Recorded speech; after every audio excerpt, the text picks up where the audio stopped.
On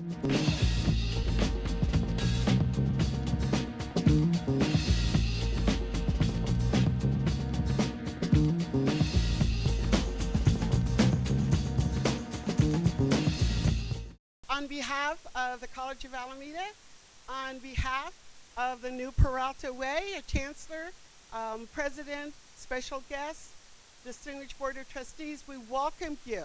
This is going to be an exciting day. We have an exciting speaker.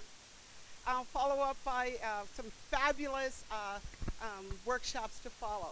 Right now, I want a special greeting, and it's coming from one of our faculty members who's going to greet you.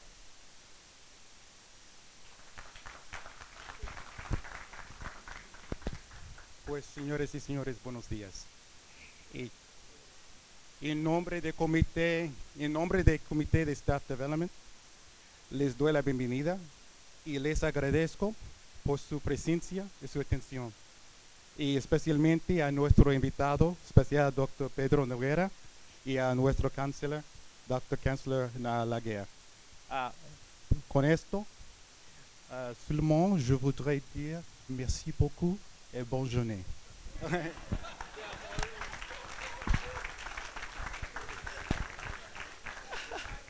Another hand, Maurice Jones.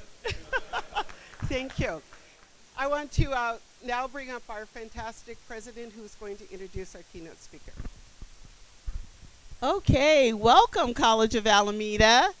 Welcome, yes, thank you.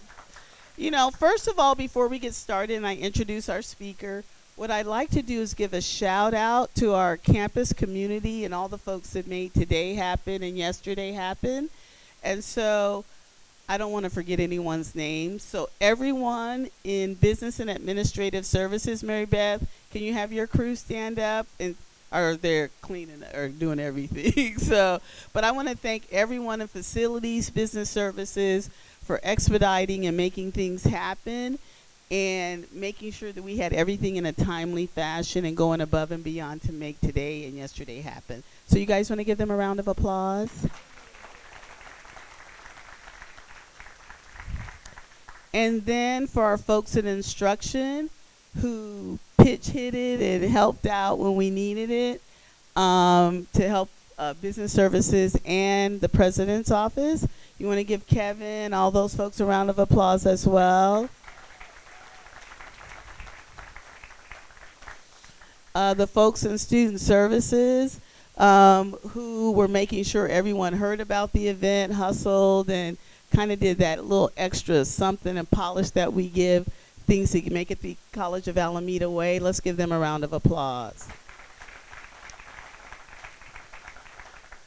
And then the staff in the president's office, Teddy, Shane, Frank, Lisa, for putting up with all my, come on guys, let's do this and let's try that and let's make that happen. And they're looking at me like, what's she talking about? Anyway, so thank you so much for putting up with me kind of being a little too innovative and doing a little too much with too little. Anyways, so thank you so much. And you guys stepping up and doing the extra. Okay, and so I'd like to thank all of you for coming today and coming in a timely manner so we can get the program started. And so again, I'd like to thank our chancellor for coming today, Chancellor Laguerre. Let's give him a round of applause. Trustee Handy for attending today. And Trustee Bonilla. Okay. And Trustee Nguyen will be showing up. He's probably stuck in traffic, so I'm sure he'll be here any moment. Okay, so today it gives me great honor to introduce our keynote speaker today. His agency gave me a little thing to read, but I'm going to kind of deviate from script for a minute, okay? I was working on my dissertation, and it was on high school to community college transition programs for African American and Latino males. And so I was doing my lit review, and my mom, who is my mentor, my everything, she would say, you need to look up the work that Pedro Noguera has done.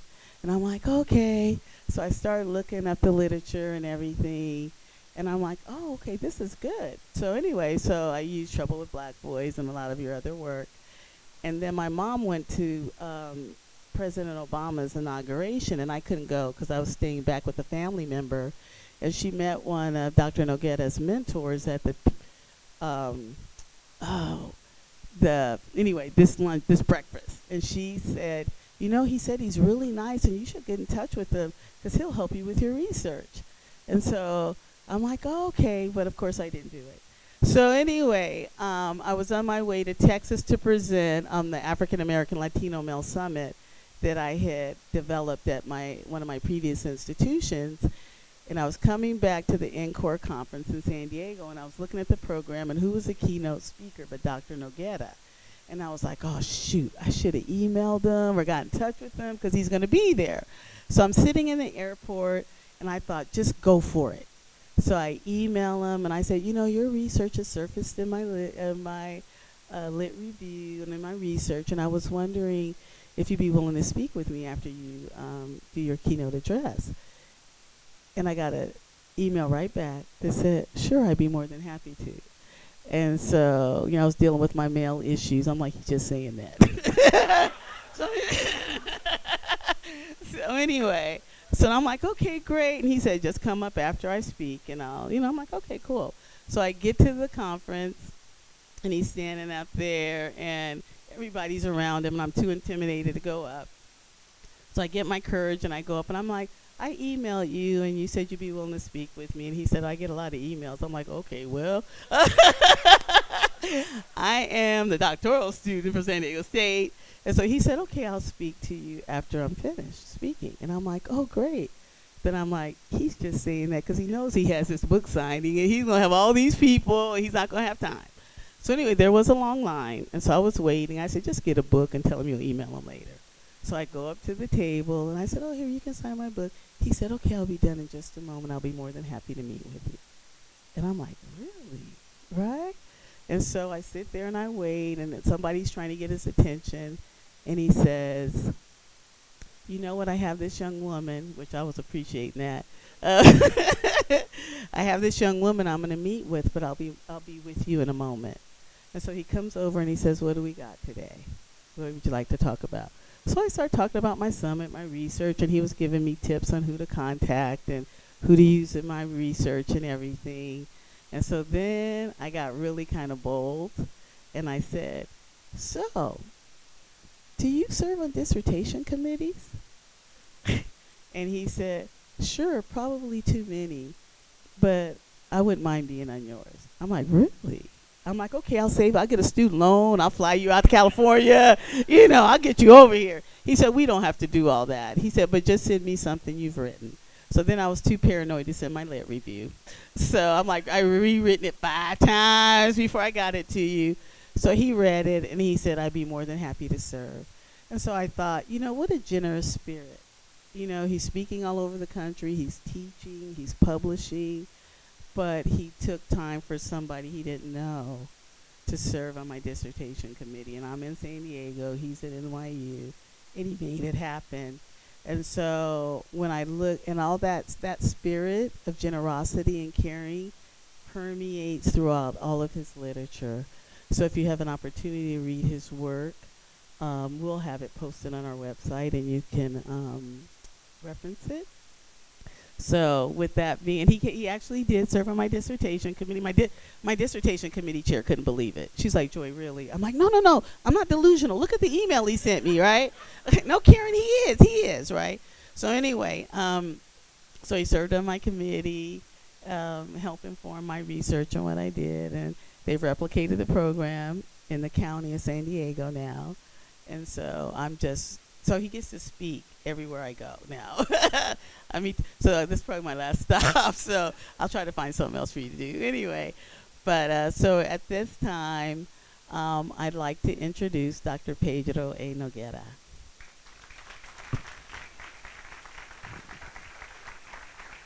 So good morning.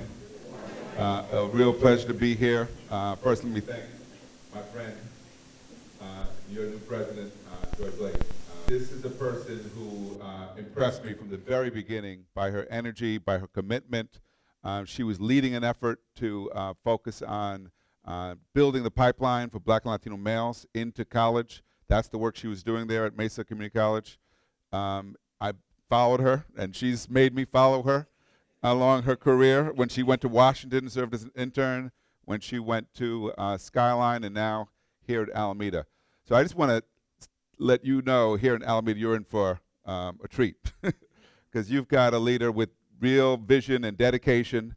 She'll be demanding because she really does expect excellence, and I think all of you would agree our students deserve excellence, and this leader, I'm sure that you're going to be on a journey to really deliver the best in education to these students you serve. So I want to just thank you, Joy, for our friendship, and look forward to hearing great things about the college.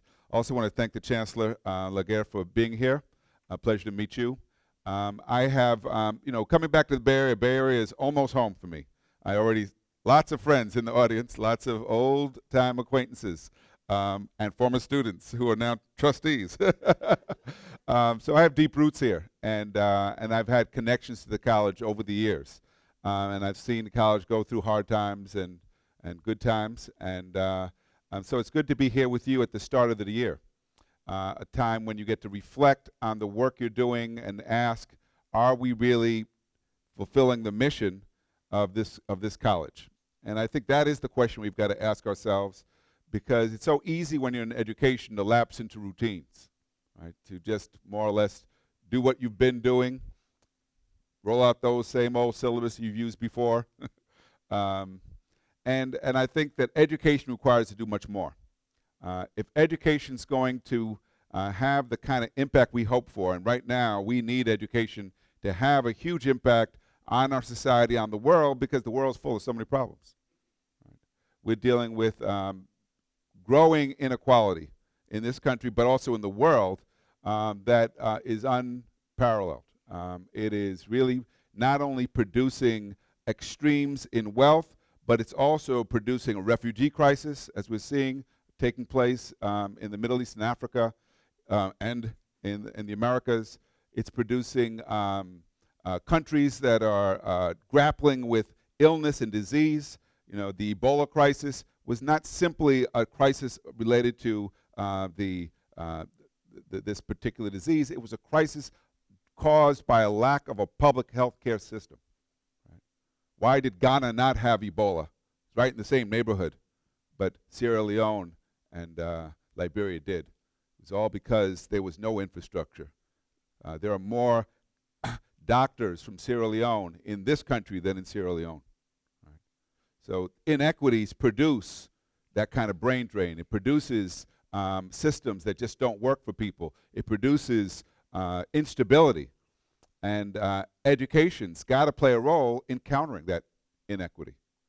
Education's is one of the only resources we have for expanding opportunity by developing skills, by developing the mindset in another generation of students so that they can solve the problems of the previous generation. That's what this work is about. But for that to happen, we can't just do what we've been doing. We have to constantly ask ourselves, are we really ready for the students we serve? I think too often we ask the wrong question. We ask, are they ready for us? And then we blame them if we think they're not. I always find that so ironic, because if the students didn't come, we'd be out of business. Right? We're in business because they come. We're in business because they decide that this is a place worth spending their time and their money in many cases. And so the real challenge is, how do we make sure we're really ready for them? With all the challenges they might bring, we still have to be ready to serve them. And so thinking about how to do that, and how to make sure that we are responding to the changing demographics in our society. Our society is in the midst of huge demographic change, regardless of what Donald Trump wants, right? And building a wall and driving this country further and further against its own interests. It's so crazy. We become an anti-immigration nation, a nation founded by immigrants, right? A nation that benefits consistently from immigrants. Right? If the immigrants were to leave, the whole country would fall apart. Right? Whole sectors of the economy based on immigrant labor and not just agriculture. hotels, restaurants, hospitals, IT, banking, all depend on immigrant labor, and we have such an irrational conversation about immigration. We should be glad they're coming. We should be glad this country is still a place people want to be. Right? And they come for the same reasons the Pilgrims came, don't they? Right? Because they think this is a place where they can make a better life. And so education's part of ensuring they have access to a better life. And the fact is that as new students come, whether they be immigrants or whether they be those who've been born here, but who've been locked out of opportunity, these kinds of colleges are the bridge to the opportunity. And so that's why you serve a disproportionate number of single mothers who are struggling to get by because the traditional colleges can't serve them or won't serve them or don't serve them well. And now you're going to see a growing number of veterans, many of who coming back injured, sometimes come back traumatized because of what they've experienced. And now they've got to adjust to life in this country. And then we're experiencing and serving the students our schools have not served well. The schools that have not prepared them adequately, the schools that have not given them the tools they need to be successful as adults in this country during the 21st century. And many of them come to us lacking in so many areas. Why? Because our policies in education are a total failure. You think about it, we've been focused on raising standards and increasing accountability on schools for the last 15 years. We are still seeing so many kids come to college who have to take remedial courses, so many kids come to college who are just lacking because we're not really preparing them for what it takes to succeed beyond high school. And if I had my way, we would totally revise this whole system. The way we think about reform and the way we think about policy right now, we have an accountability system that holds those with the most power, the least accountable. Right? We use pressure as a reform strategy, as if you could pressure people into improvement. We use fear as a strategy, as you can threaten people to get better results. There's no evidence that this works. But this has become federal policy, state policy. I do want to give Jerry Brown some credit because California is now the only state in the country with an equity-based funding formula for schools. So that's significant. But there's so many other areas where we are not doing the work. Not doing the work because we think it's simply a matter of raising the bar. We spend so little time thinking about what it takes to get people to meet those higher standards. So that's the world you live in. You live in the world of trying to figure out how do we make this work. You don't create the policies. You have to live with the consequences of the policies. You don't have a whole lot of say over how they're being prepared in K-12. You deal with the consequences of what they've gotten or not gotten. But that's an important place to be. It's an important place to be because it is the bridge. It's the bridge that makes it possible for young people, and not only young people, because we know not all of our students are that young, right? Some of them are changing careers. Some of them are older than you. And that's a good thing. It's a good thing that this is the kind of college that can offer that second chance, and offer people that opportunity to be retrained in another field, that can offer another try at that promise of using education to create a better life. So I want to start by saying we have lots of examples, and I'm sure you know examples, but I want to just name a few examples I know well. Right. Let me start with a woman I used to be married to, Patricia Batuone. She passed away in 2006, but Patricia grew up in the housing projects in San Francisco. She, Visitation Valley, she was a Peruvian immigrant. Her mom came not speaking a word of English, was afraid where they lived, so she didn't want to send her to college, so she went and drove a school bus. But while she was driving a school bus, she went to community college in San Francisco. She would study in between breaks, study in between runs. And when I met her, she was just about to transfer to Berkeley. And although she was older than most students, she went on and she applied herself and graduated from Berkeley with honors. Then got admitted to Harvard, to the Kennedy School of Government, and was a distinguished student there, a master's student. Again, someone from a background unexpected to be in that setting and doing so well. Became a labor organizer, became an advocate for parents in the San Francisco public schools. I bring her case because if you were to just look at the demographic profile, you'd say this is an at-risk individual. This is not the kind of person that statistically is going to do well. But she defied the statistics. Eloise Dunlap. Eloise started grad school with me at Berkeley. We were both entering the PhD program at the same time, except Eloise was 20 years older. Eloise was also a single mom. Eloise had been a veteran, served in the U.S. military, then got on to Laney College and worked her way through grad school, raising her daughter. When we entered the PhD program, she was always nervous, a chain smoker. She said, I shouldn't be here. These students are so much better prepared than me. And we would talk about it, and I said, you know what, they're just acting smart, Louise. All this, half of this is just a performance. Right? But because of Eloise's insecurities, she put even more time and more work into it. So out of our cohort of entering doctoral students, she finished before anybody else. And because of her background, Eloise, who was intimidated by statistics, went on to become a master statistician. She now works as the lead statistician for the National Institute of Health. She's responsible for programs dealing with maternal health. She's been studying the effects of substance abuse on children. She has used her background to drive her excellence. And she's a model of what's possible. And then there's David Kirkland. David is a young man I picked to replace me at NYU. You know, I built a center while I was at NYU for the last 15 years. And I didn't want to see that center fall apart when I left, so I had to spend a lot of time thinking who could carry on this work after I go. And there were a lot of people who wanted the job, but I knew not everybody could do the job. Because the center doesn't just do research. We go out and we work with schools and we work with school districts and states. We cut that balance between research and practice and policy. So I wanted someone who understood that importance, who understood the importance of creating a setting within the university where people who typically are not served by the university feel they can make a connection. So I found David Kirkland. And David Kirkland I knew because I had reviewed his tenure case. And I was impressed by what he'd accomplished. David Kirkland wrote a really important book called Beyond the Silence about young black men growing up in Detroit, where David is from. And I was impressed by his scholarship, but I was even more impressed when I heard his personal story.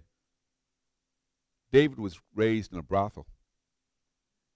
David's mom was a substance abuser. David was homeless throughout much of his adolescence till his grandmother took him back in. Despite all of that, David started out at community college in the Detroit area, went on to the University of Michigan, became a father of 2 before the age of 21, went on, got his PhD at Michigan, has continued to raise his kids. Both of his kids now have graduated from college. David took a leave of absence from NYU 5 years ago to go back to Michigan so he could be present while his kids were going through school because he wanted to be present in their lives. I just found out later that while he was back there, he also went and got his law degree. So here he is, he's getting a law degree while he already has his PhD. I said, David, why all these degrees? He said, my experience, the more education I have, the more I can do for myself and for my family. I cite these examples because it is so important to know that the backgrounds of our students don't predict what they can do. You might think you're serving someone who is nothing but hardship, someone who is nothing but an at-risk student. But unless you get to know who they are, unless you spend time with them and understand the road they walk, and unless they can connect with you, because a lot of times it's the human connection to a professor, to a staff member that makes the difference. we might actually be closing off the opportunity to someone who is capable of doing so much. That's what this work is about, and that's why colleges like these are so important. But we know that it's so easy when you work in a college like this to get lost in the shuffle, get lost in the bureaucracy, to get intimidated because you don't understand how things work. I work with students all the time. Students who come from poor families, who get sent off to college and are back within a few weeks. Back within a few weeks because no one helped them to navigate the system.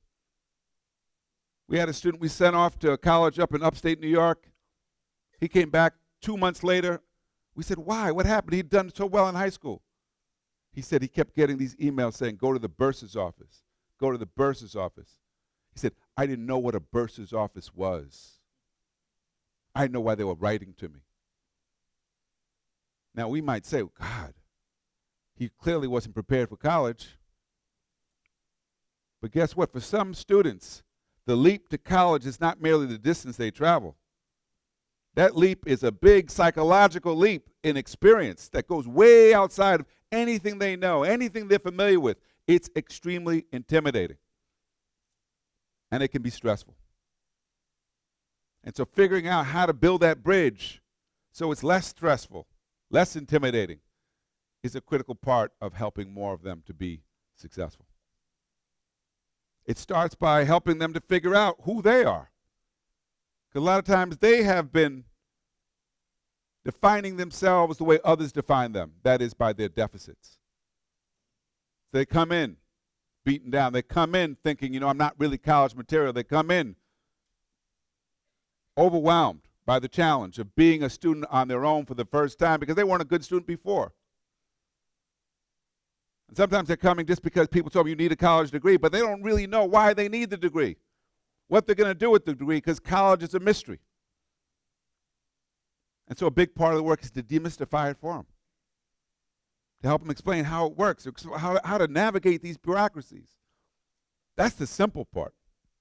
Though we know for many of them that part is not easy at all, is it? Because once we can get them past that part, then we can actually explore who they are and what matters to them, what they care about. And when we can do those things, we can start to tap into their talents, start to tap into their imagination, start to tap into that innate ability that each of them have so they can explore and develop and grow. The alternative to doing that is to watch them become more and more marginal. Isn't that what we see over and over again? That is, that rather than school serving and education serving as the pathway to opportunity, we see it often playing the opposite role. Right now, a number of people talk about the school to prison pipeline. It's real. It's real, but it's what a devastating critique, isn't it? Devastating metaphor that you would have schools that are actually channeling people off into our prison system. How does it work? Well, you fail at a subject, so you start to avoid that subject. You start to avoid the whole activity, everything related to learning. You try to avoid school, avoid college. You start to think of yourself as a non-learner. How many of you taught students that think of themselves as non-learners? Struggle with reading, lack basic skills. They've been alienated from the whole process of education. They see it as something foreign to themselves instead of something that's innately human. And the more marginalized they become, the more alienated they become, very often the more at risk they become. I've been doing a lot of work for the last several years with corrections, with young people and old people in the criminal justice system. And it's so apparent, so clear. Who do we incarcerate? Disproportionately those we fail to educate. And incarceration is not simply about the crimes they commit, it's also about a system that feeds off of the people. Because we use prisons for labor, we use prisons for jobs, we use prisons are part of this economy, an integral part of the economy. There are whole towns in upstate New York that are dependent on their prisons for jobs. And that's true not just in New York, it's true here in California too. How do we create an education system that counters marginalization. That instead of marginalizing, empowers. How do we make it such that the kinds of individuals I just described, who are the exceptions, are no longer the exceptions? That's the norm.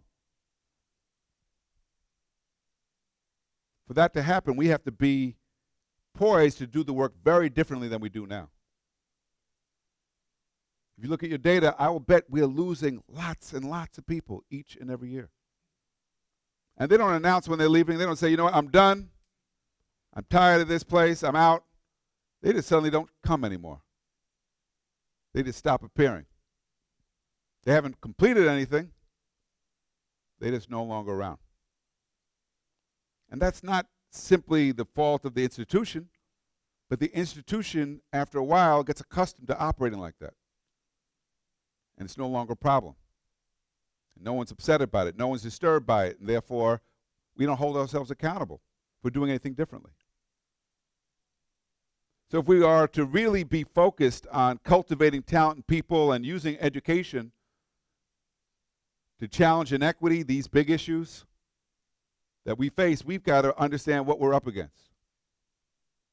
And part of what we're up against is, yep, a lot of our students are not well prepared. They don't know how to study. They don't have a strong foundation. They haven't been asked and expected to work independently. A lot of them cut class, they don't even know. Guess what? You're hurting yourself. Not hurting me. This is not high school. You're paying for this. Sometimes we actually have to break it down to them and explain. This is how it works. Lack of preparation is not just academic, it's psychological. And it's also related to the lack of opportunities that many of our students have experienced throughout their lives. Opportunities related to the kinds of schools they went to, kind of teachers they had, kind of support they received at home or didn't receive.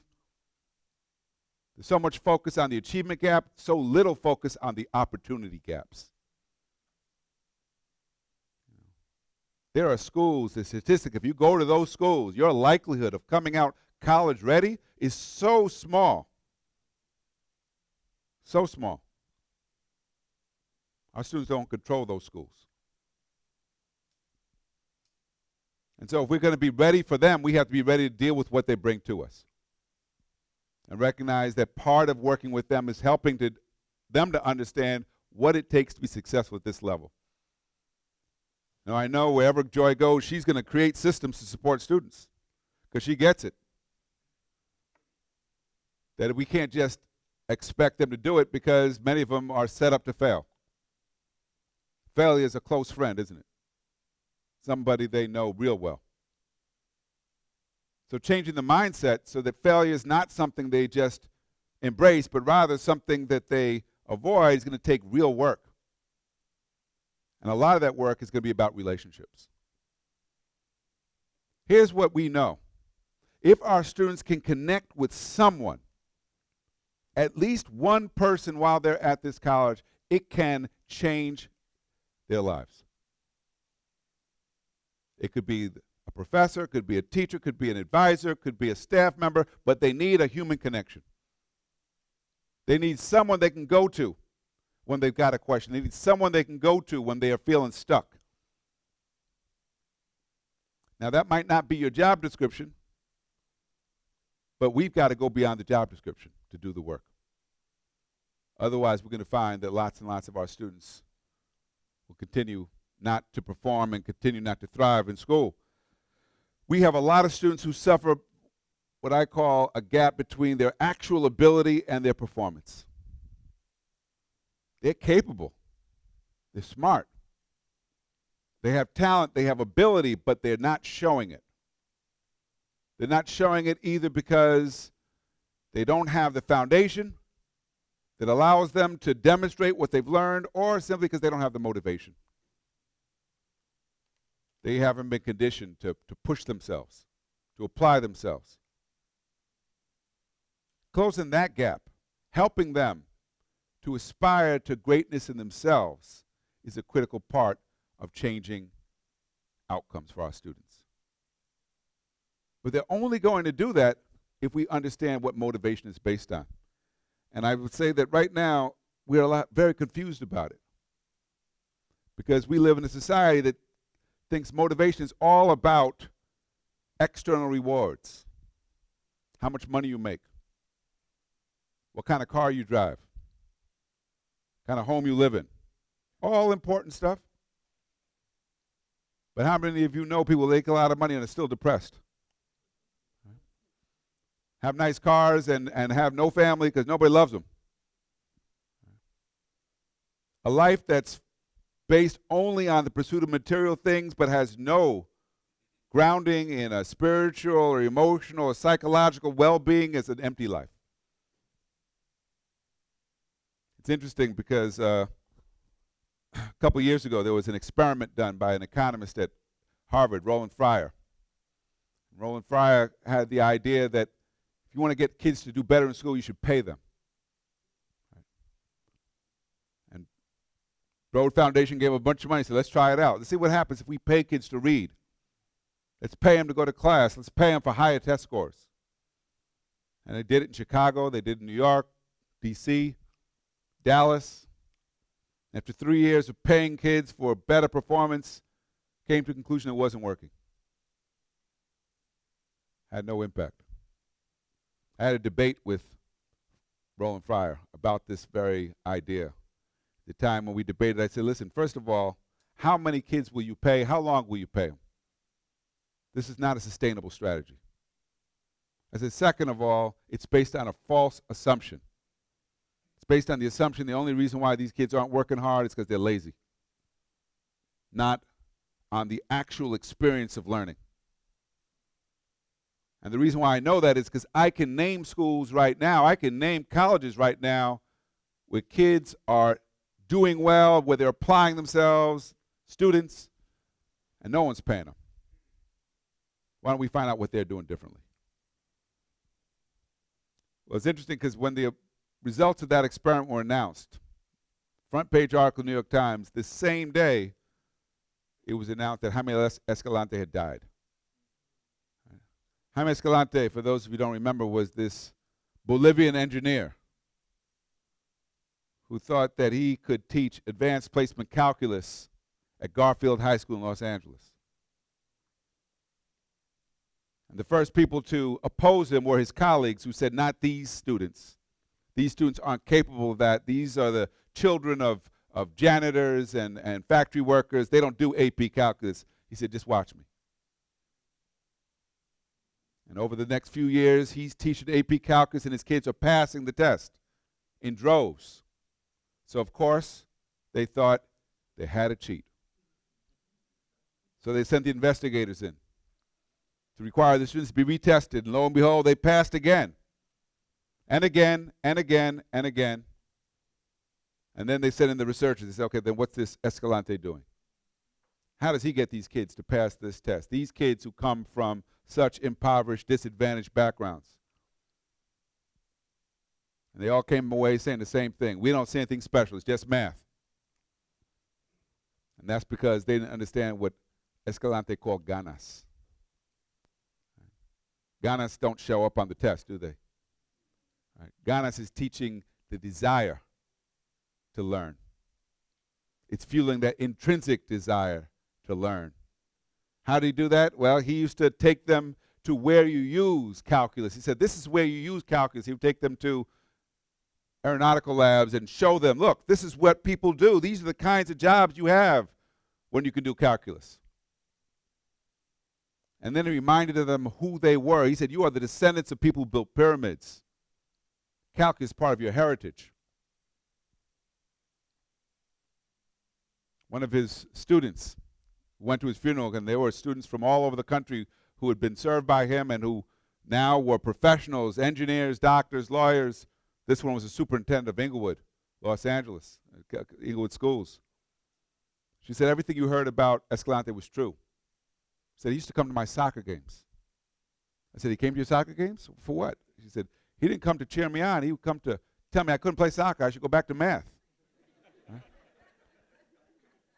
So when I was thinking about getting out of AP Calculus, he insisted that I had to meet with my parents because he wanted them to understand. why it was important for me to stay. One teacher changed so many lives. So many lives.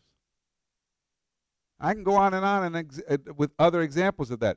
Go to a little college in New Orleans, Xavier University, little Xavier University, historically black Catholic college. Little Xavier University each year graduates more African American students who are admitted to medical school than all the Ivy League schools combined. How do they do it? You know, when the students get there at the beginning of the year, freshman year, the dean of students comes in and says, look to your left, look to your right. Now at Berkeley, you know what comes next? One of you won't be here. Right. At Xavier, you know what comes next? That's the person that's going to get you through. We're going to do this together. They have what my colleague Teresa Perry calls a counter-narrative that's operating at this university. Everybody else is telling them you can't. We say you can. We say that when you're a Xavier student, you're part of something great, part of a legacy that shows we can use knowledge to solve our problems. So motivation is key. Question is, how do we tap into that desire that our students have, that all young people have, to do something great with their lives? They may be alienated from education, alienated because education is not a place where they've experienced success, alienated because they've been bored in their classes, alienated because now they've developed bad habits. They don't study, they don't read, they play too much Facebook, they're on the internet. So we're up against a lot. This conditioning produces anti-intellectualism. It produces people who are dumb. Not innately dumb, but dumb because they're so confused by all the nonsense in our society. They're more concerned with what Kim Kardashian is doing than what's actually happening in the world.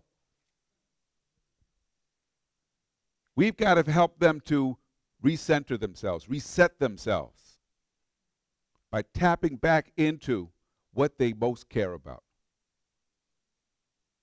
And most of them do care about their families. Most of them do care about doing something with their lives. And if we can remind them that education's a way to do that, if we can inspire them in the work, then we can actually use education to transform identities. Key to doing that is to engage them. To engage them. So I encourage you as a faculty, those of you who get the privilege of teaching our students, what are you going to do to get them engaged in your classes? What are you going to do to make them want to be there? Engagement is multidimensional. It's behavioral. They got to be there. They got to know what they're supposed to do, but it's also cognitive. They got to grapple with the ideas. They got to own it. They got to make an effort. They got to invest. And it's emotional. They have to care. They have to want it. They have to have those ganas. Especially because the more disadvantaged you are, the more ganas you need. I want to encourage you this year as a faculty, those of you who are teaching, to think about what am I going to do to inspire my students? What am I going to do to get my students excited about learning this year? As a brand new professor at Berkeley, and I was always concerned with this question: how do I keep my students motivated, engaged, excited about learning? And I knew that if I could connect what I had to, as I was teaching, to their lives, I could make powerful connections. And I'm affirmed in that work over and over again as I keep running to my students all around the country. Ran to a student yesterday who said when he took my class back at Berkeley, one of the first things he had to do was to contact his parents and explain why he wasn't going to be pre-med anymore. He said it was a painful conversation. Right? Because they wanted him to be a doctor, and he decided he wanted to become a teacher. Now he's a professor at Long Beach State, and he's doing very well. He said, but it wasn't easy. He said, but for the first time in his life, he had a passion for what he was doing. We want to help our students find that passion. We want our students to understand and believe that with education, they can change their lives. So we've got to find ways to focus on the learning. Teaching and learning are connected. They really are. And if we teach with a focus on evidence, if we model and expose our students to what excellent work looks like, here's something you should do each year. Treat every assignment you give a student as a first draft. First draft. Because I don't do my best work on the first draft, do you? No. The real learning isn't in the submission, it's in the revision. And sometimes you have to revise it multiple times, don't you, to get it to the best of your ability? The real teaching is in the feedback, not the grading. It's in helping the student to understand what's wrong, how to make it better. It's in pointing out the mistakes and helping them to understand how to get it to a higher level. That's the real teaching. So let's stay focused on the evidence. The evidence that what we're doing is making a difference. The evidence that what we're doing is having an impact. Let's create safe environments in our classrooms where it's okay for our students to ask questions. We learn through our mistakes, don't we? If you're afraid of asking a dumb question, you'll just stay quiet. You don't know what the hell's going on, but you'll be quiet. Better to be quiet than to be embarrassed, right? Unless we say, guess what? There is no dumb question. It's okay to say, I want to know. I want to know when I lost you. I want to know if something's not clear. I want to know. And if we can't address it here, come see me after. How many of you actively encourage your students to come and see you in office hours? A lot of times that's where the real learning takes place, doesn't it? Where the real conversation could take place. And so we've got to go beyond the minimal if we're going to have the real impact. And that starts from seeing our work and taking pride in our work because we realize that teaching is intellectual work. Intellectual work in that what we're doing requires great thought on our part. It requires that we are constantly taking in new information, because if we're not stimulated, how can we stimulate them? If we don't have a strong command and love for what we're teaching, how can we convey that to them? And so a big part of doing this work is also doing the work ourselves. To be a teacher is to be a lifelong student. It means that we should be constantly reading. I won't ask, but each of us should be thinking about, what am I reading next? What am I reading this summer? What am I got next coming up? Because if we don't continue to feed ourselves, we won't have anything to give. It's such a privilege to be a teacher, isn't it? You know, you get to read forever. You get to work forever. And if you love what you do, then it's a blessing, right? Isn't it? And so I encourage you to support each other in that work, right? To share ideas and share materials with each other. To ask your students, tell me about the classes where you're really engaged. What's going on there? What's happening there? And then find out who's teaching those classes so you can learn from them. View the teaching as a form of creative work, right? So that you are constantly challenged by it. That's what keeps me motivated as a teacher. Keeps me each semester rethinking what I'm doing. You know, I've taught 4 versions of the same course for the last 25 years. I keep modifying, I keep changing it. The syllabus looks different, but I'm basically doing the same things because I'm also refining it and finding ways to have more impact in what I'm doing. And because of that, I don't ever feel bored about what I'm doing. And then we got to think about our students, even as we do our work, because it's not just about us, it's also about what we do with them.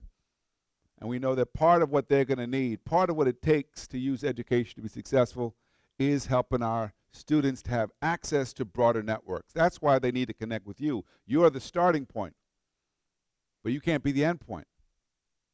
Because they also have to figure out how to connect with where they want to go. And a lot of them are stuck. They don't know how to navigate. They need social capital. They need access to networks, access to influential people. So as a staff member, as a teacher, you've also got to be a broker. You've got to let them know, hey, you need to talk to so-and-so. You need to connect with this person.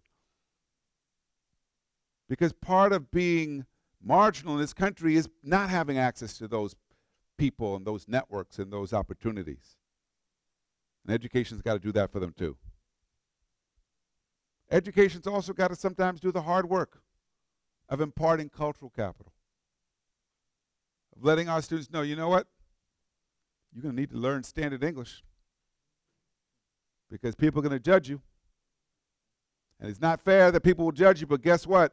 When you go into that job interview, if you can't speak clearly, if you can't speak in a way that someone can understand, they are not going to get the job. And you're going to need to know how to dress for that interview too, because they're going to look at you. And they're going to ask, does this look like the person I want to hire? That's not about selling out. That's about empowering yourself so that you can be in any situation and not be judged, not be limited. Whether that situation is in the United States or somewhere else abroad, we've got to have students that are comfortable navigating the world and not limited to the neighborhoods they grew up in. That's what it means to have an education that empowers you. It breaks doors, it breaks barriers, it expands options. But that doesn't just happen, does it? Lisa Telpett, my colleague, says that we have to teach our students the codes of power. How does power work? How do you overcome the obstacles? How do you make sure that you can have access to some of that power? Empowerment is not simply something you do by yourself. It happens in relationship. It happens from being challenged and being pushed. So much attention now to this idea of grit. Right? Psychologists are writing about it, Marilyn Duckworth and others saying, yep, grit is important, but grit is not sufficient. All the grit in the world, I often say, when I was working as a student, the people I saw with the most grit got paid the least. Their grit was keeping them broke. They were working hard. It wasn't that they weren't working hard, but they were working, had no opportunities. It takes more than grit to be successful. Agency is about more than grit. Agency is about the ability to critically read your circumstances. Agency is about knowing when you need to organize, to overcome those circumstances. Agency is different than grit. It's a resource that we can tap into, not only to empower ourselves, but those around us. We need to help our students to get and develop their agency so they don't see themselves as victims, so they're not passive, so they're not waiting to be helped. And if we can develop in them that sense of agency, we will find our students will go on to do great things. It's so great that we'll be so impressed by what they've accomplished, because they will have learned not to be helpless, and they will have learned how to overcome obstacles because they also understand how to use knowledge to solve real problems in their personal life and in the world. And so I want to encourage you to think about the big picture. The big picture is that this is partially about getting skills and getting jobs and transferring, but it's about much more too. Education is never simply about acquiring skills. Education in all societies is also about using knowledge to solve problems, to create. We need to tap into that ability our students have to be creators. You see all this creativity happening in Silicon Valley? How can our students be excluded from that when they have the ability to develop their genius and apply their knowledge and skills to develop their communities? We have to inspire them to do that too. I know from having done this work for many years now that when we can do this with them, when we can engage in learning with them, that great things are possible. That knowledge becomes a means through which we can really begin to come up with new answers to old problems and begin to think differently about the world as it is. Let me give one more story to illustrate that point. I mentioned Ebola a while ago. Isn't it interesting that in September of last year, the predictions were that there would be a pandemic, that there would be over 1 million cases of Ebola, that Ebola was popping up all over the world, and there was fear. And now Ebola is almost gone. And there's no vaccine. How did that happen? Well, when others were running away from the crisis, and people like Chris Christie were quarantining people who'd come from Sierra Leone and Liberia, others decided to go to the crisis. It's a Liberian doctor named Fala. Dr. Fala is an epidemiologist at MIT. He came from ground zero of the Ebola crisis, a little area called West Point in Monrovia. And what did he do? He went and began to organize people. This is how we're going to handle someone when they're sick. This is how we're going to deal with preventing this disease from spreading. He countered fear with knowledge. And he built trust. And he empowered people who had been marginalized and scorned because they were seen as carrying the disease. He said, you are the ones that are going to solve this. And today, Ebola is totally contained. It's amazing, huh? I cite that as an example because it's yet another reminder that when knowledge is used to empower, when knowledge is used to solve even complex, pressing problems, fear goes away. It goes away because now instead of running, we can actually think clearly about what to do. Don't let our fears keep us from doing the important work of preparing this next generation of students for a very complex and difficult world. Education continues to be the resource, the hope, I believe, for the future. Because you're on the front lines of keeping that future alive, I hope you will continue to do it with a sense of passion, conviction, that you'll inspire your students to let them know they're capable of greatness. Thank you.